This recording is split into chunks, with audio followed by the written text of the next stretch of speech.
పాప పేరు హితేషి.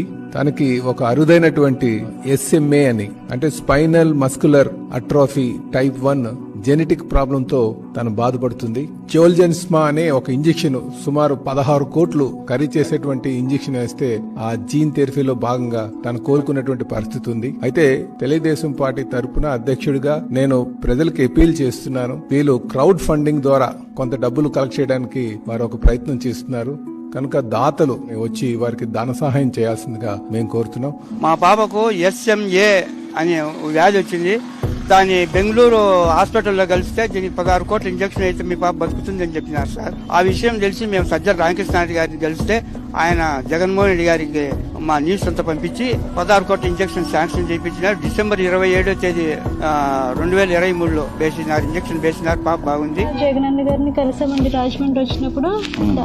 జగనన్న అన్న మాటకి స్పందించి నేను ఉన్నానమ్మా అని భరోసా ఇచ్చారండి. అన్ని నేనే చూసుకుంటానమ్మా అని చెప్పారు. అలాగే నాకు డేటా ఎంట్రీ పోస్ట్ ఇచ్చారండి గవర్నమెంట్ హాస్పిటల్లో. మా పాపకి 5,000 పెన్షన్ రాశారండి. ఇంటి స్థలం ఇస్తానన్నారండి. అన్ని బాగానే చూసుకుంటున్నారండి. అయితే ఢిల్లీలో పాపకి ట్రీట్మెంట్ చేపిస్తామని చెప్పారండి. నెల ఫిబ్రవరి 15వ తారీఖున ఢిల్లీ పంపించారండి. ఢిల్లీ పంపిస్తే అయితే ట్రైన్ జర్నీలో పాపకి బ్రీతింగ్ ప్రాబ్లం వచ్చిందండి. అక్కడికక్కడే మేము చెప్తే వెంటనే అన్ని వాళ్ళే చూసుకున్నారండి.